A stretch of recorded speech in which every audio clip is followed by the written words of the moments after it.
So, hi everyone, and welcome to an Academy of Advanced Thought talk with three friends of mine, and we're going to be speaking about a topic that is probably either the front of many people's minds who are looking at this type of aspect of life, and for others maybe something that is an alternative perspective to how they may see the world and its information and methodologies working.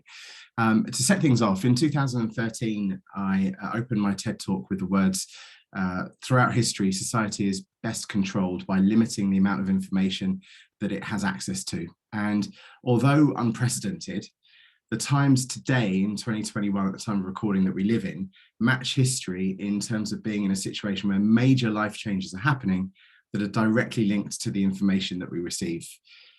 And moving upward from a COVID perspective to how we learn to think and behave in general may lead us to new insight that could benefit us even more so. And our reliance on specialized thinking and methods of behavior, if you like, and architecture may mean that we sacrifice imagination and intuition.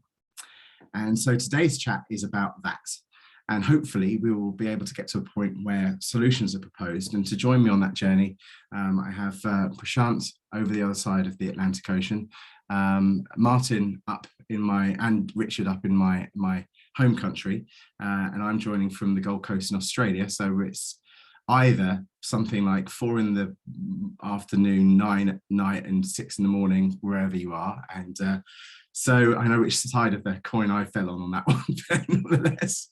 So yes, to join me on that journey is Martin, Prashant, and Richard. And I'm going to hand over to Prash first, because to be honest with you, Prash was the person who suggested that we have this conversation due to the Facebook post that I wrote around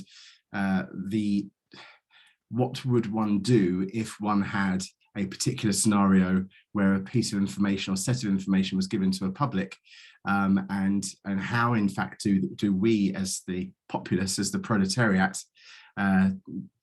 react and respond to information that is given. And Prash reached out and said, listen, there's a meta concept here, and I then suggested, well, should we speak about it? And he said, absolutely, here's how it could be. So Prash, to kick things off from your side, what's your take on this topic? Reframe it for me, if you so wish.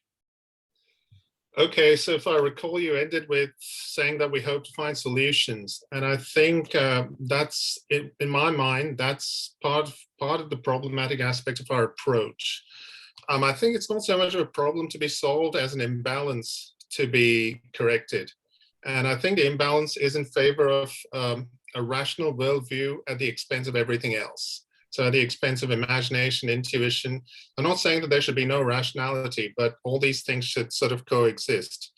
So we don't even look at the moral aspects of things. For example, when we deal with the environment, we've kind of reduced everything to a process. It's where it's a bunch of technocrats who say things, we've got to reduce carbon emissions. But the environmental crisis is much more than that, I think, by now, more than just reducing carbon emissions. We have to probably start really introspecting about us, about, the way we live, the way we think, and the way we are, and the way we generally are. And I think basically what the rational approach has done is it's given rise to a whole bunch of corporate and government structures that basically strive only to sustain themselves. That's the goal. And I think, and this has led to a sort of what do you call it? What was the Reaganomics thing? The trickle down effect, of sort, where everywhere we're concerned about process and method and system, as opposed to what we're trying to achieve, and trying to look at the larger picture everywhere. And so, the effect of that is that we often don't see the interconnectedness of things. And more importantly, we don't take into account the human element. So I think, I hope that came out in an organized kind of way. It did indeed. And one of the pieces of material that you mentioned in our two-way chat, and then our four-way chat when we expanded it to Richard and Martin, was to recount John Ralston Saul's Voltaires Bastards. And for those Yeah, and for those watching in Voltaires Bastards, the book, a fantastic book, definitely a 5-star read. Saul essentially argues that all the evils of modern society can be traced to one fundamental error, and that's that we've misinterpreted the teachings of the great minds of the Enlightenment, and we've become their illegitimate offspring. It's an extremely, for me, I found it comforting, perversely, and also slightly challenging, because I had to restructure my view of what I felt that reason was, in my view, reason and rationale, ratio, balance. To speak to your point right at the beginning, Prash, of course, problems have solutions, whereas paradoxes have balances. I had to unpack my view of what reason was, because my view is that what society requires is more reasoning rather than a different version.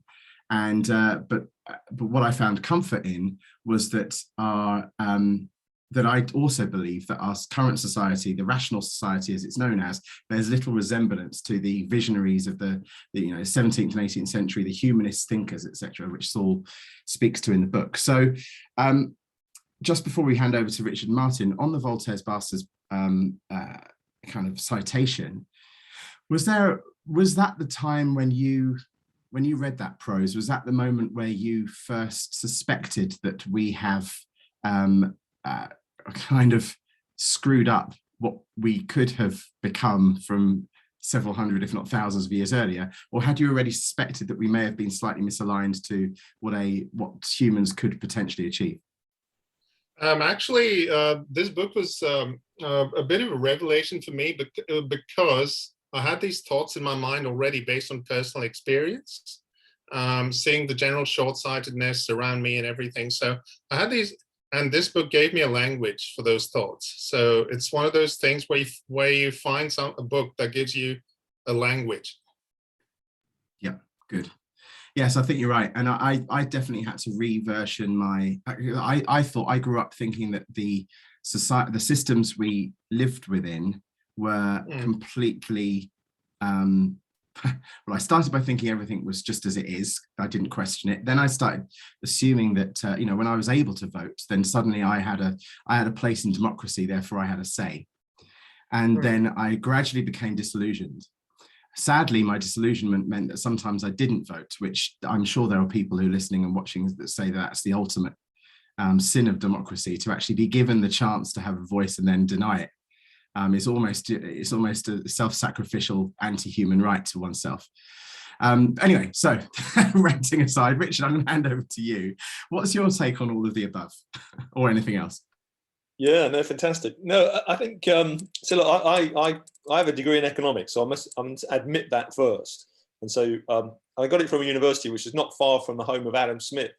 And there's something that happened recently. I read this amazing article, because everyone's familiar with the invisible hand of Adam Smith and Wealth of Nations in 17, wherever it was. Now, what really happened there was that basically, and this is to sort of, I'm not the most eloquent person, but I think basically lots of selfish people decided that was a good excuse. We'll latch on to this academic, this famous writer, the invisible hand.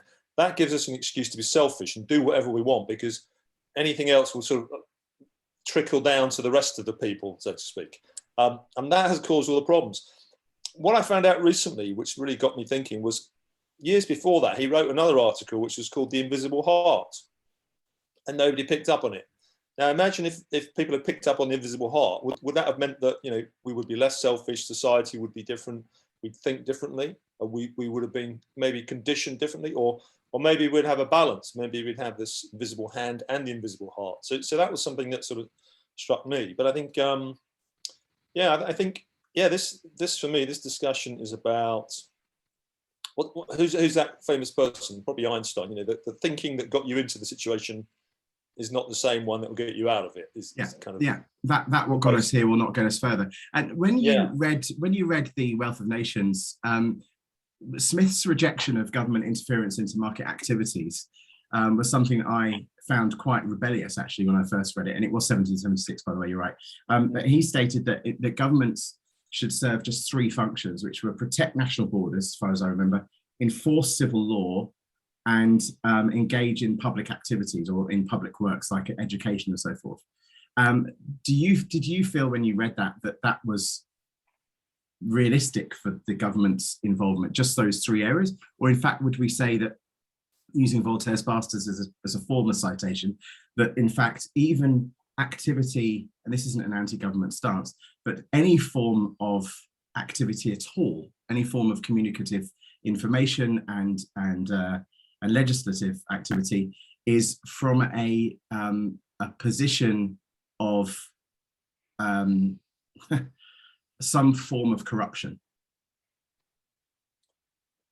Yeah, I think yeah, probably when I was quite young and my sort of naive days, and maybe it was a Catholic upbringing, but you do sort of think, government is there to look after us, and maybe it's there to fill the gaps that the market doesn't look after. But actually, the government has become the market, hasn't it? It's become like a free market. I think what we need maybe is that less of a distinction between public and private, or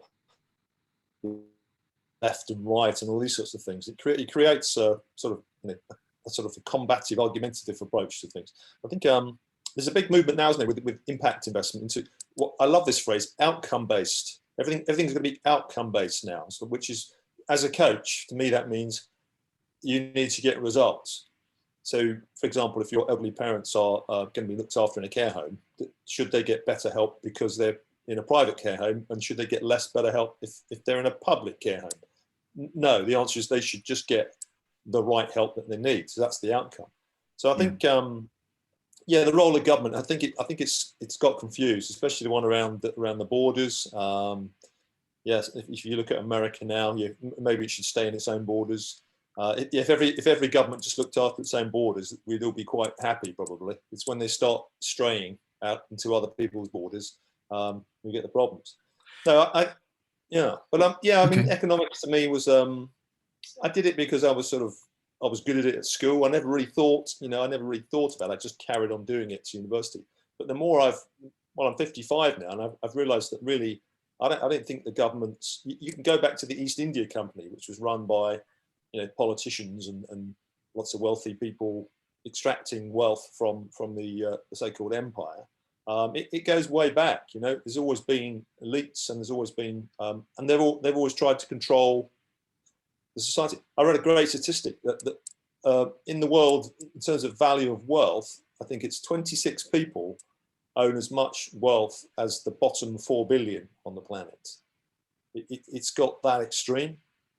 And so I think there's a whole thing around information and disinformation, and we've been conditioned. I think people have been conditioned, and now we're stuck in a place where we don't know how to uncondition ourselves. Yeah. Funny enough, actually, and we'll only touch on this only for, I'll only mention this in reference for those who are bookworms or philosophical seekers, that my view is that The Invisible Heart by Adam Smith, I think he is the invisible heart, and I think it's obscured by the invisible hand in the book, The Invisible Hand. And I think that it's quite tragic, actually, because Adam Smith spent his entire life trying to explain how purpose and intent can be obscured by structures that are seemingly destined to destroy any form of progress of humanity. So well raised. So we've got some great citations. Martin, I'm going to hand over to you without any requirement of a citation, but do give me your starting point for this so that we have a frame of reference. Well, initially, what I thought about when I was hearing what you and Prash were talking about was I was reminded of the words of an economist, funnily enough, and it was Friedrich von Hayek, and his pretense of knowledge speech that he gave on receiving his Nobel Prize, and I thought that was an interesting speech, just from the point of view of, do we put too much stock into reason being part of everything? Is there a contextual basis for saying that within sciences, reason works very, very well. But in other areas where we might need more radical thinking in different ways, are we cutting ourselves off by using a scientific approach for virtually everything? So that was my initial thoughts.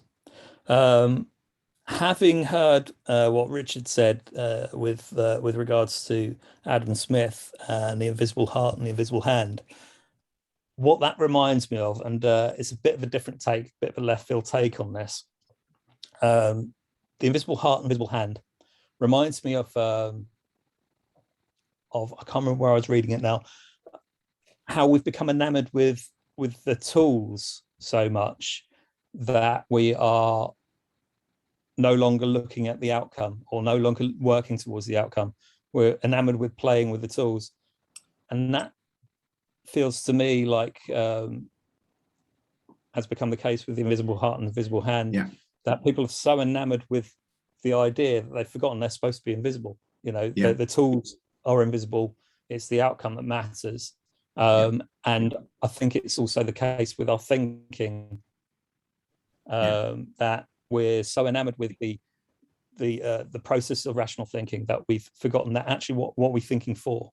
Yeah, well, funny, actually, I relate to that. I resonate with that quite strongly. In my 2010 talk, I said, you know, what, and it's called If Mandela Had Tweeted.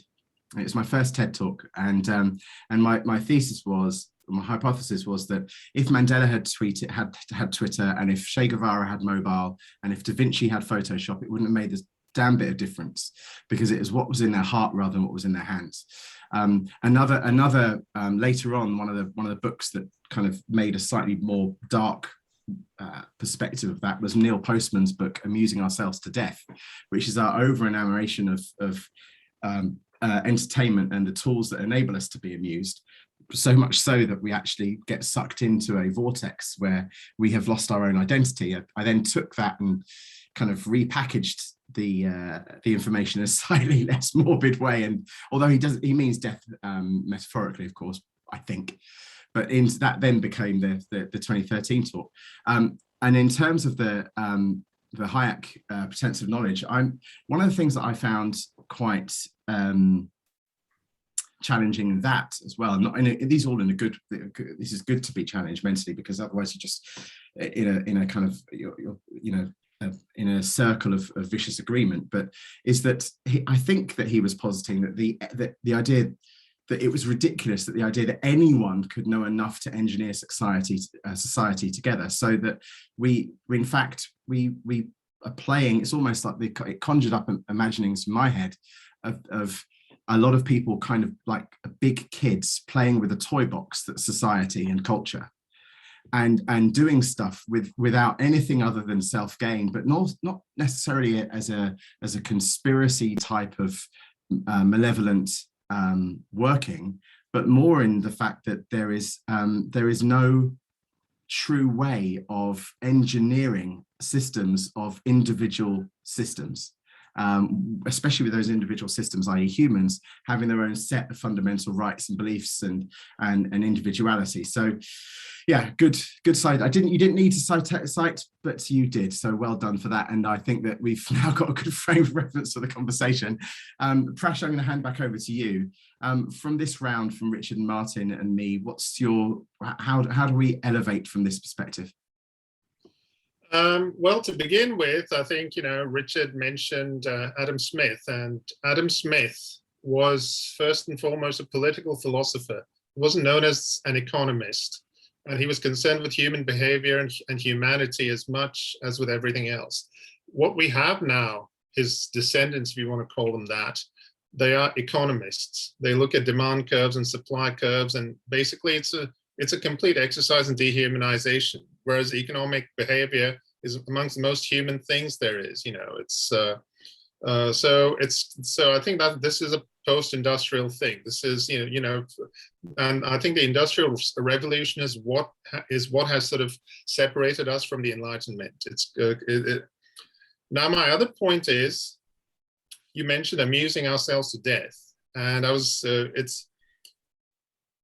I mean, one of the aspects of how we look at things, the rational approach, is that we think of storytelling as being mere entertainment. Whereas in the past, it's often been used as a tool for education, for educating statesmen, for example, or, the Greeks essentially had their public debates through drama, the nature of justice and the nature of wealth and justice. All these things were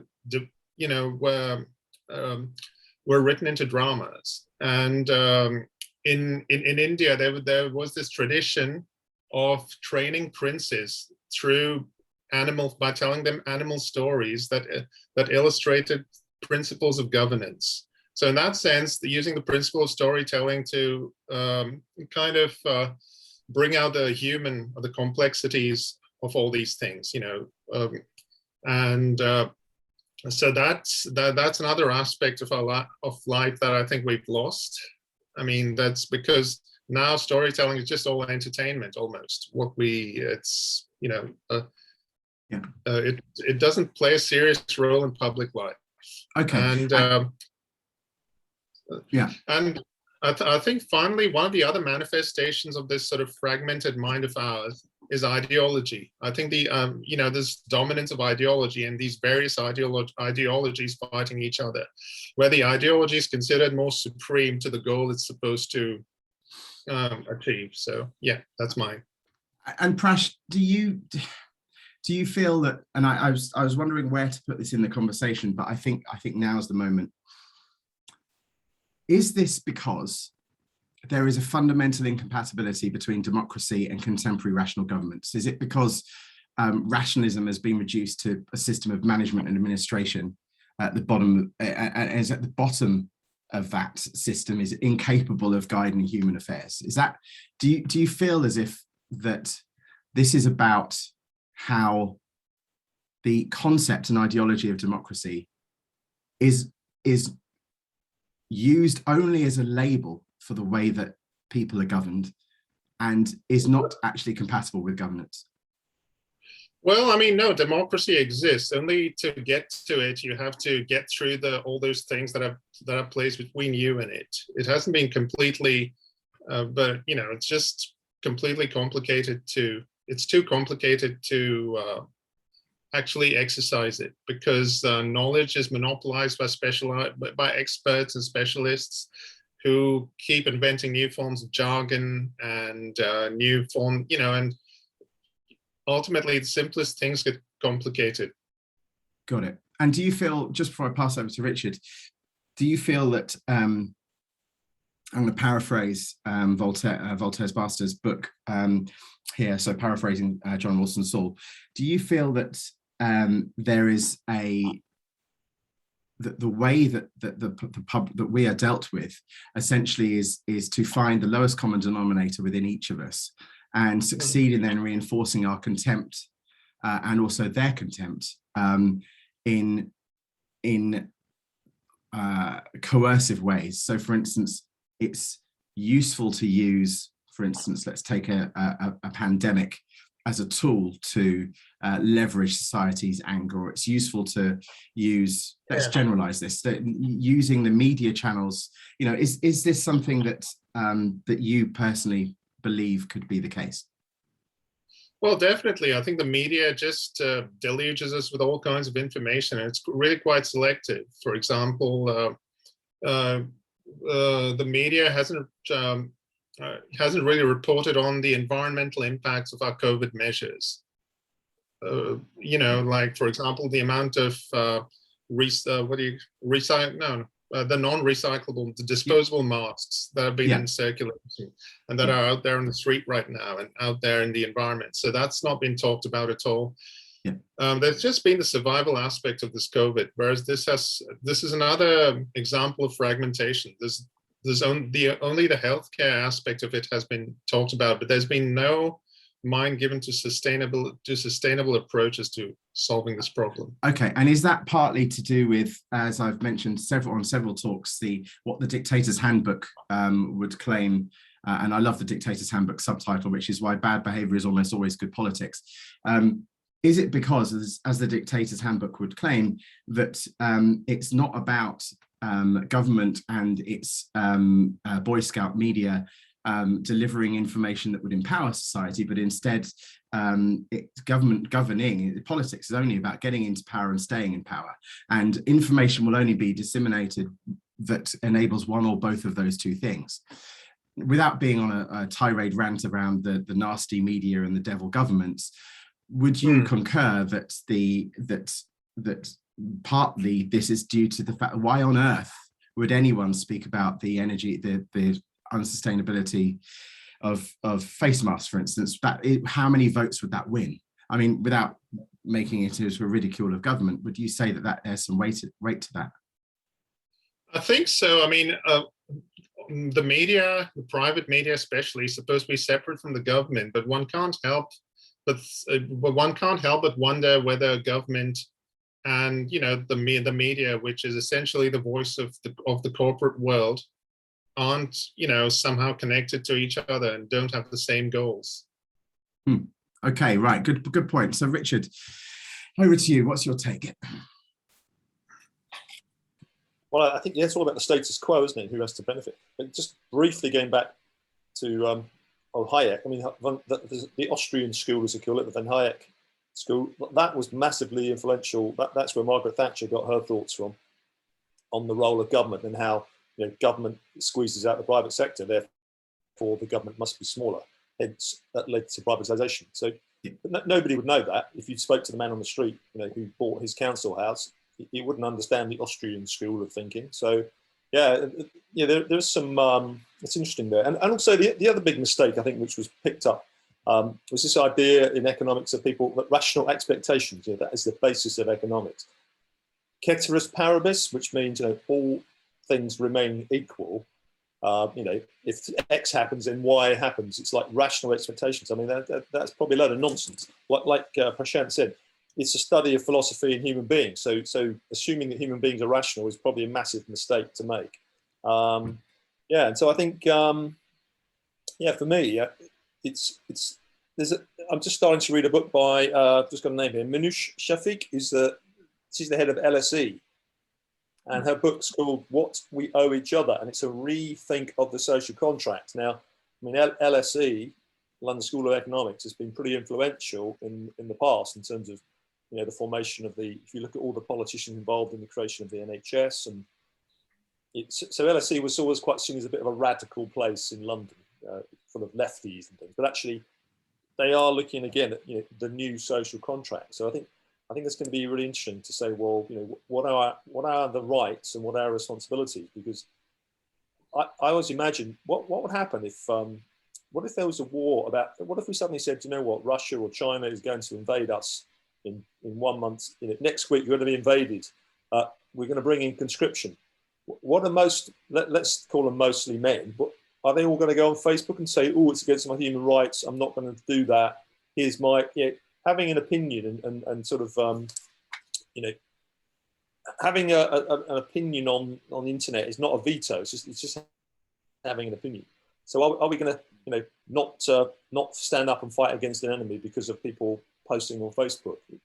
You can argue COVID, etc. But I think people have to look at their rights, and also they have to add in their responsibilities as well, and that comes into the contract element.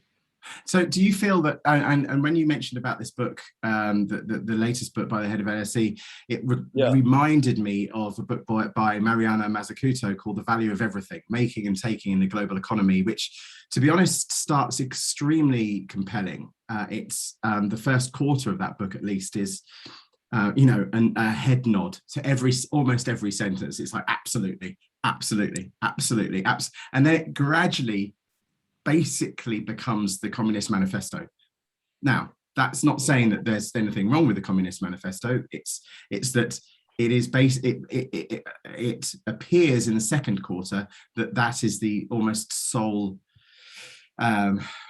citation reference point to this, and that's not necessarily, as I say, it's not a bad thing or a good thing, but it is interesting how one avenue of thinking in this is to gradually become more, I mean, the words universal universal pay, universal wage, the words universal anything, the words parity, fairness, equality, fair, contract, sharing. Do you feel that I mean, you've just started the book, but do you suspect, bearing in mind arguably some of the LSE's origin, do you suspect that this book will kind of propose what is ostensibly a new modern version of what Karl Marx was talking about?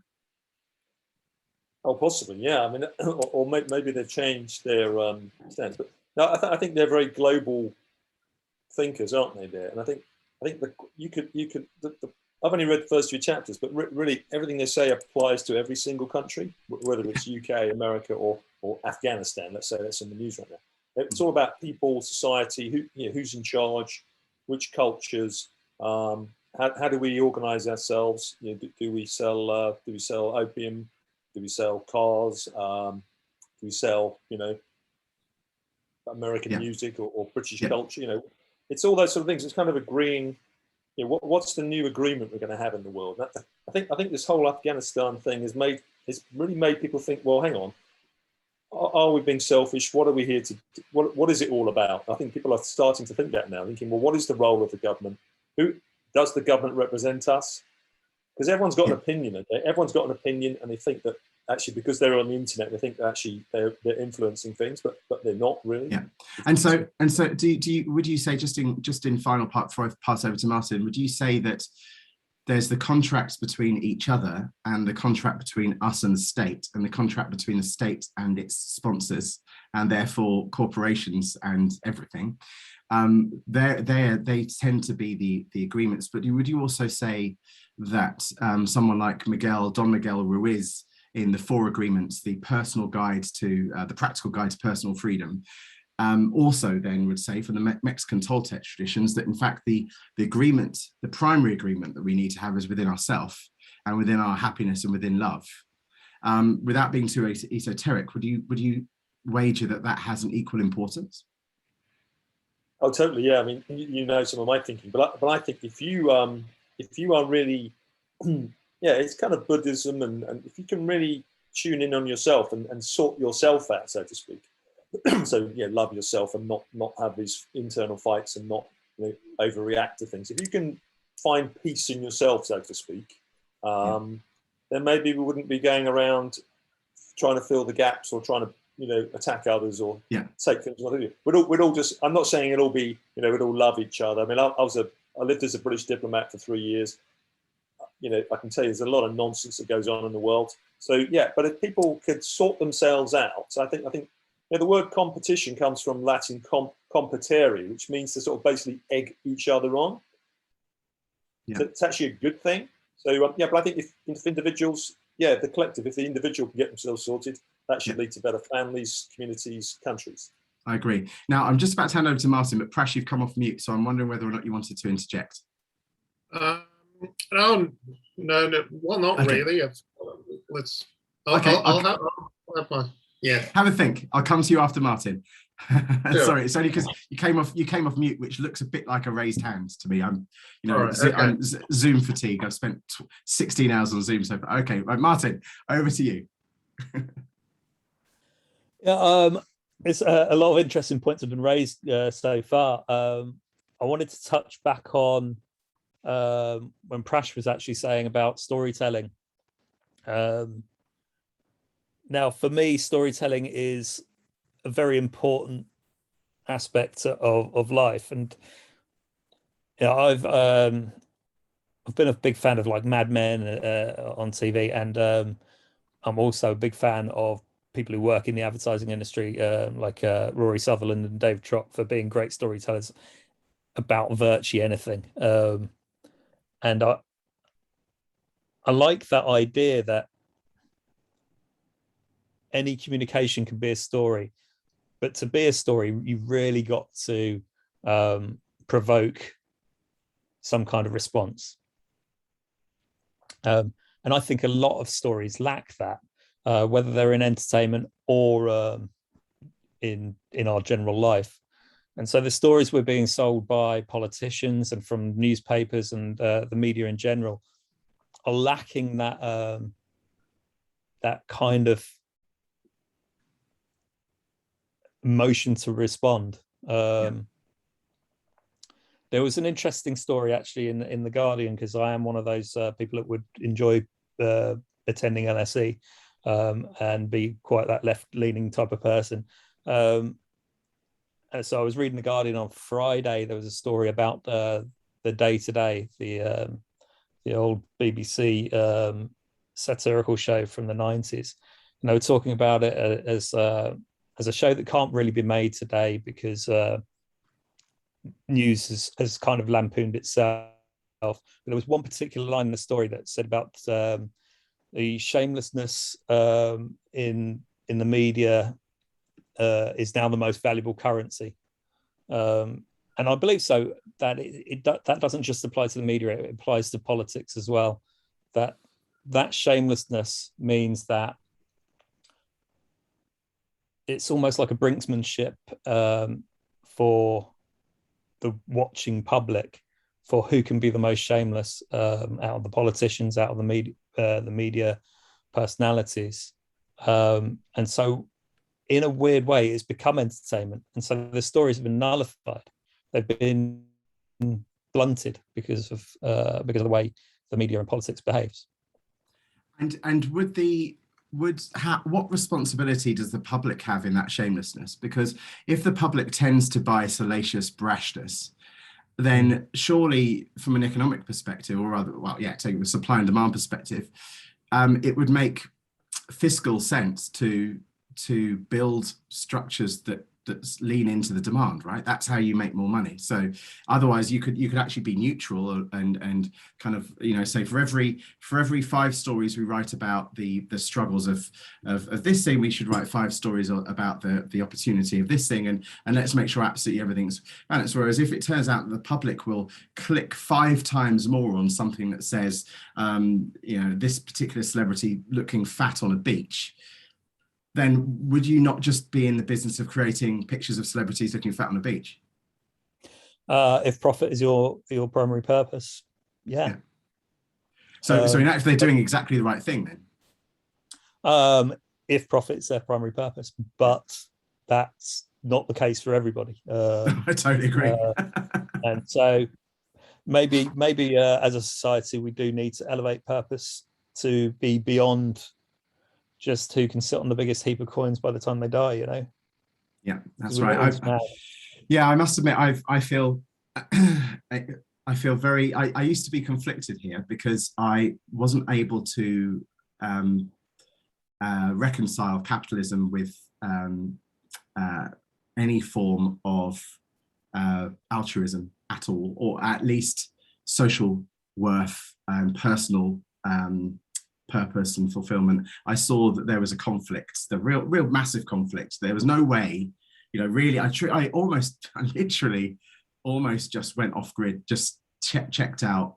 If it weren't for having 2 kids, I would not be involved in this rat race at all. I can 100% guarantee you that. This is all because of the fact that I have two children that I helped them play the small hand in bringing into the world, and plus also how I then started to live with that opportunity was to realize that okay, I'm here, I'm in the grid, not off it, or I'm on it, and so what I'm going to do now is try and expand the way that people think as much as possible. But I feel quite I feel quite honoured to have seen where the skeletons are hidden behind these structures of capitalism and corporate governance. And I've now kind of found peace approaching the age of 50. I'm kind of finding quite a lot of peace in the fact that if there is an objective of making as much shareholder profit as possible, shareholder return as possible, and stacking as many coins as possible, if that's what you're going to do, then I'm okay with that, because that's not my story. And if someone wants to live in a kibbutz for the rest of their life, that's their story. And I think my therapist said to me at some stage, 3/4 of the way through our 10 years of conversations, she said something along the lines of that this was actually an egotist. What I did was I dismantled some of my ego in this, because I used to think that there was a better way, and my way was better than, and the way from, the Socratic methods and these ways of the Enlightenment and the Renaissance thinkers, this way was better. Therefore, you nasty corporate empires are evil. And what I did was I just pulled my head out of my ass, essentially, or she said, got out of the way of myself, and realized that it's not for me to say that someone is right or wrong. That's a ridiculous concept. So I kind of reconciled it in that way now, where it's just like, well, I personally, I believe that if you're out for making as much money as possible, then yeah, you're going to be shameless and continue to act in your shameless way. And the public are compliant in that by feeding that, and that's okay too, as far as I'm concerned. I choose not to buy into that. And I purchase things in a different way. I source things in a different way. I use particular tools. I tend to use open source software. I tend to, I just have made it into a methodology so that I can be okay with it. But then I have aberrations. I'm human. So I use devices that there are stories of suicides in factories because of conditions. So I'm also compliant. So there's no, the Dalai Lama once said this as well. He said, I still feel greedy. I still feel jealous. I still feel angry. I still, and I'm the Dalai Lama.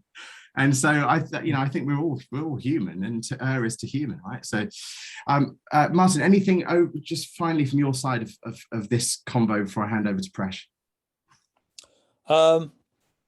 No, I think I've said everything I was going to say. Apart from, it's a shame to hear that you're not going to be our benevolent dictator.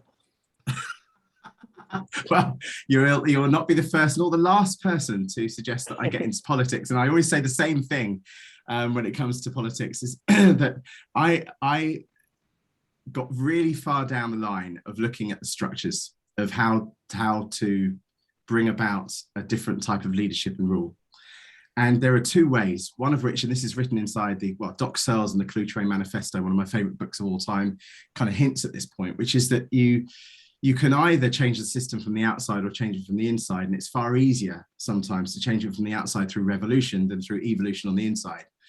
And if you're going to change it from the outside in a revolutionary way, then you need to have you need to have the bravery to realize the consequence of being a revolutionary. And if you change it from the inside, you have to realize the laboriousness of being inside the structure.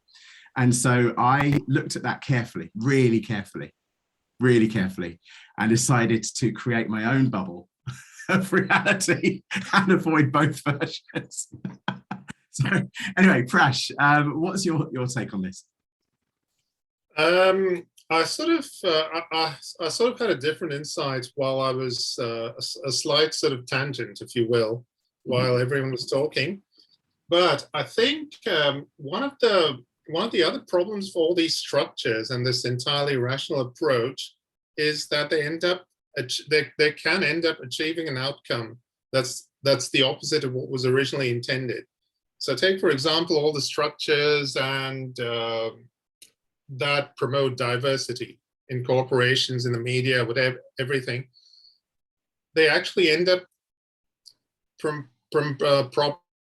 propagating and promoting racism more than actually fighting it, because they end up in a strange, bizarre kind of way propagating the separation of people and separation of cultures and some sort of cultural purity stuff. So cultural appropriation, that basically means that you can't interact with each other and learn from each other, and that kind of stuff. So this is the other weird paradoxical aspect of rationality. But Prash, when you say it's in a strange way, let's unpack that one step further. Would it not be actually extraordinarily unstrange and very normalized that to gain power and to control people, you need to feed into two aspects of humanity, which is greed and fear?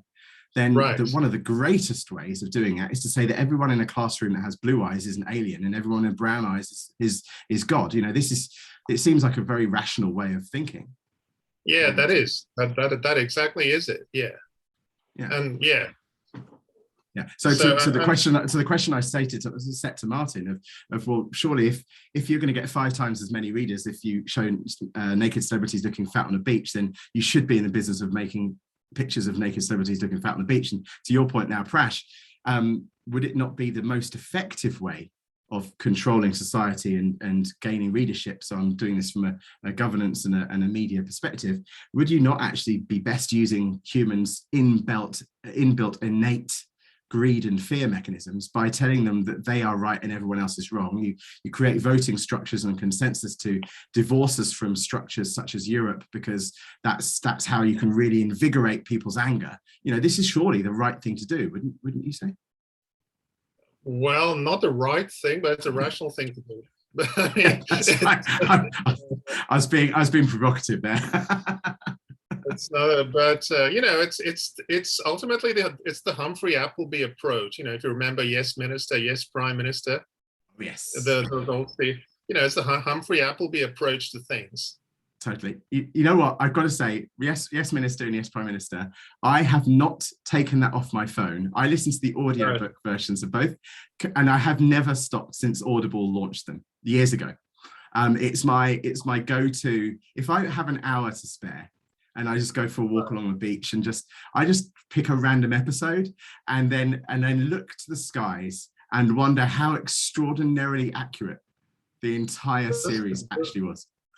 It's universal. It's applicable. It's as applicable for now as it is for then. And I think it would actually serve an educational purpose if a lot of younger people watched it today to understand the complexities of power. Mate, if I had a magic wand, I would suggest to every school teacher and every parent to enable their children, because this is what my parents did. And I didn't realize why they did this. And I've spoken to them since then, and they did it for this reason. I learned about politics when I was 6 from this. And so by the time we learned about politics when we were 8 in school, I was like, oh, hold on a minute. Surely that's what you're telling us is the bit that we're allowed to see, and actually it seems extraordinarily intellectual and well thought out and everything. Is it not actually the case that behind the scenes it's actually pretty flipping childish, and it's all this one-upmanship, and the school teacher's like, how dare you speak badly about the Thatcherite government? It's like, I don't know, I've just seen it on TV. Which is paradoxical in itself. Anyway, Richard, what's your take on these things? Yeah, it's a very brave decision, Minister. So look, I think I have to say, in my latest book, i.e. my only ever book I've ever written, I talk about the re-evolution. It kind of looks a bit like the word revolution, but it's got an extra E in it. But yeah, we need a re-evolution. So I think I'd get arrested if I stood up and said what I really thought about. We probably do need a revolution. Given my background, you'd probably get me arrested or something. But I think we need a slightly softer version, which is a re-evolution. So we need to sort of totally change this whole left, right, public, private, capitalism, socialism. We need to change the whole structure. But I think societies run the debate. There's a thing in psychology called the Abilene paradox, where the Abilene family all went on the day out. Now, everybody got a day out, but nobody got to go where they wanted to go. It's not the same as groupthink. So I think that's how society kind of works, really. But I think for me, the biggest issue is about we don't know how to debate things anymore, because if I say something, you'll just be triggered into, if I say, we've got to do something about, the EU. And then you'll just come out with some random, but what about, the price of bananas or something? It's like, no, hang on, we've got to learn to debate. And I think the second thing we've got to do is to realize that there is no single solution. We're always looking for the Twitter, we're looking for the headline all the time. And there isn't a single solution to a multifaceted problem. So if I talk about, taking the knee, doesn't mean I can't talk about the white underclass. In fact, we shouldn't be talking about either of those things. We should be talking about how do we ensure that young people create a great society together, because all that other stuff is kind of irrelevant, and it's creating division when we need to, create a society based on what we are, what's similar about us rather than what's different. I think that's kind of a common theme that I have. I'm half Irish. I don't think anybody's any better than me or any worse than me, having been to so many countries. So that's the big thing for me. And the final thing for me is like, how do we make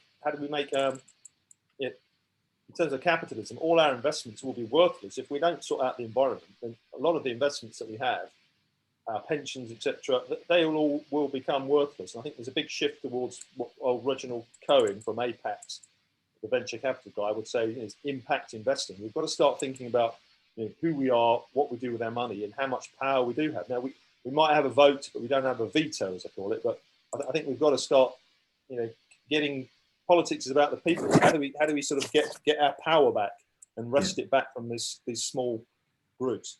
Well, I've got a couple of things. There's so much inside that to unpack. And so before I hand over to Martin, I'm just going to mention a couple of things. Firstly, your book, Stratnav, of which I was honoured enough to write the foreword, is spectacular. Oh, that's brilliant. Love it. It's spectacular. So anyone listening, stratnav.com, what a book. What a book. Thank you. It's the kind of, if there were to be a revolution, that's one of the handbooks. I'm afraid that might get you in trouble. But nonetheless. I'm highly trained. I'm ready. I'm highly trained. You are highly trained. Secondly, for those watching or listening, the Abilene paradox. Let me give you an example of the Abilene paradox. So you're sitting on the porch of a lovely house, sun's going down, you're drinking cool lemonade, and one person says, right, let's drive to a town 53 miles away in an unair-conditioned car. And everyone goes, well, I guess so, we could do that. And anyway, everyone eventually sits in the car. We drive 53 miles when we were having a fantastic time. We drive 53 miles away and we arrive somewhere. And by the time we get there, everyone's hot and miserable and bored, and everyone says to each other, why are we doing this? And the person who suggested it said, well, I thought that we were bored. We were just literally sitting there saying nothing and doing nothing. And then we realized that, in fact, no one really wanted to go at all. And so the paradox is that we end up doing quite a lot of things without actually really opting into it ourselves. And to quote Laurie Anderson, when people don't express themselves, they die one piece at a time. So one of the reasons why I wanted to raise that was that I feel that to some extent silence is compliance, and what I'm trying to do with advanced thought is to, at least if I can't be, or not, if I don't want to be the figurehead, masthead in some form of hierarchical way of saying, hey, everyone follow me, what I'm definitely going to do is hand out all of the tools. And I chose the word tools rather than weapons very carefully there. And the tools that I'm handing out and enabling people to realize, and you three are on this call as well, the tools we're handing out are the tools of our intellect, and regaining the sovereignty of that intellect, I think, is probably the most revolutionist idea one could have. Okay, Martin, over to you. What's your, and so thank you, Richard, and everyone buy stratnav.com. Martin, over to you. What's your view on this? Well, I think Richard had it there. And we often come back to this. It's when he mentioned education, and we've been skirting around the subject all the way through the call anyway. When we were talking about storytelling earlier, and so on. Education is the area that we always come back to be able to figure out what our next step is, because for us, I think that, or I say for us, but I mean really for me, what we have with education is we obviously have a feeling, or I have a feeling, that something is missing and something is lacking within it, and some of these elements we have spoken about tonight, including the elements where we've spoken about opposing ideologies, we can approach those by better education to get to our critical thinking, and use that reasoning that we were talking about earlier in the correct way, but also couple it with a different type of thinking, so that we can have some divergent thinking and convergent thinking, but used at the right time, because that's the best use of our tools, as long as we don't become too enamored with the tools themselves. Sure. And so to Prash's point at the beginning, the Voltaires Bastards citation, or rather, well, I mentioned it, but only because Prash inspired me to mention it in his first interaction with me on this point. Would you say that education, that having a combined view, would enable us to become more polymathematical, if you like. So experts in many different fields, or at least attempting many different fields, that will eventually uncover things that are unknown, and this advancing knowledge in general, which is the balance proposed by Saul in the Voltaires Bastards book. Would you say that one of those outcomes of a better education system would be that multidisciplinary approach, as opposed to a shoehorn swim lane approach of specialism? Well, yes, I would, because I feel that when we go to the extreme of putting people into these streams of specialisms, we end up siloing our thinking, and we also silo our tool set. So we end up with a much narrower band of tools that we can use. And as the saying goes, you know, if all you've got is a hammer, everything looks like a nail. Yep. You will be bringing the wrong tool to the wrong problem. And I think that's the area we end up in. And I think you see it quite often anyway, when somebody finds out about an area of expertise that they don't necessarily know about or haven't understood before, they have a quick epiphany of, oh, so that's it. I thought it was something else, you know. And so, because there's a level of not knowing within their level of expertise, not being that thing, they are, you know, using their imagination to fill in the gaps. And our imaginations are brilliant, and we can do an awful lot with them, but they can also lead us completely down the wrong path into thinking something is much scarier than it is, like there's always going to be monsters in the forest. Yeah, got it. Good. Thank you, Martin. And Prash, what's your view on this? Oh, you're on mute. Sorry, mate. Had to be one of us. It's probably going to be me. Okay, so no, I absolutely agree with Martin. I think I think there's obviously got to be that balance between rationality and the imagination, and empathy and morality, all these things sort of coexisting within us. But you know, it's at the moment, we, you know, when you work in a job, for example, you run into your project manager and you ask them at some point what they studied. They said project management. They have a background in project management. People are just trained, essentially. This is what higher education has become. This is what degrees have become.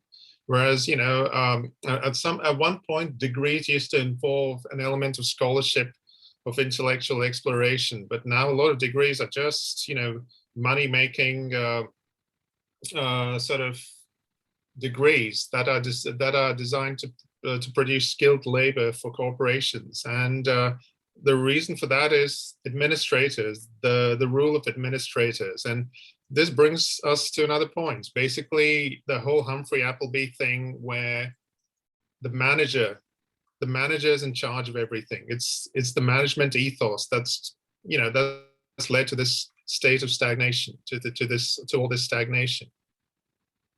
Yeah. Yeah, I think you may well be the case. And I like the fact that what we're talking about here is balancing of ways of balancing this, rather than any cut and dried one-stop shop solution, despite the fact that, you know, my dad has often said, you know, that what the world needs now is a massive, great big reset. But I don't think he knew the weight of those words when he told me that 30 years ago. But anyway, Richard, in closing from you, what's your final take? No, it's been fascinating.